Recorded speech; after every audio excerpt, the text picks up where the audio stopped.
হাসিনী সেভাবে।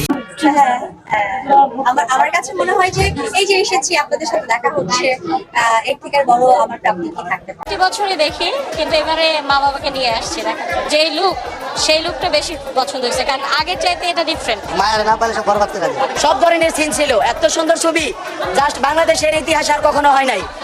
আর তার বাবা তারে এত পরিমাণ সাপোর্ট দিছে, পৃথিবীর সেরা। তার যে গানগুলো বেরোয়েছে খুব ভালো লাগছে, আর ইভেন তার লুক। ইদিকা সাকিবকে পাগল করেছে। বরবাদ ছবি দেখে কি বললেন অপু বিশ্বাস। সম্প্রতি মুক্তি পেয়েছে সাকিব খান ইদিকা পাল অভিনীত বরবাদ সিনেমা।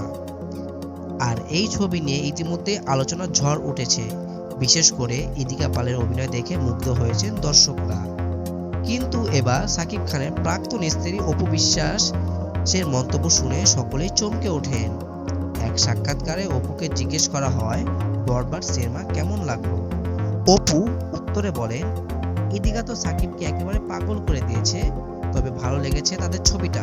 সাকিব ভালো অভিনয় করেছে আর ইদিকাও বেশ ভালো অভিনয় করেছে।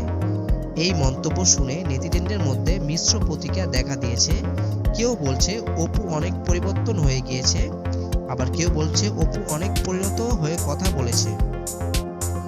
এখন দেখা যাক এই ছবির সাফল্য কি, সাকিব ইদিকার জুটি কি আরো সামনের দিকে এগিয়ে যাবে কিনা। প্রিয় দর্শক, তো অবশ্যই জানান আপনার কমেন্টে।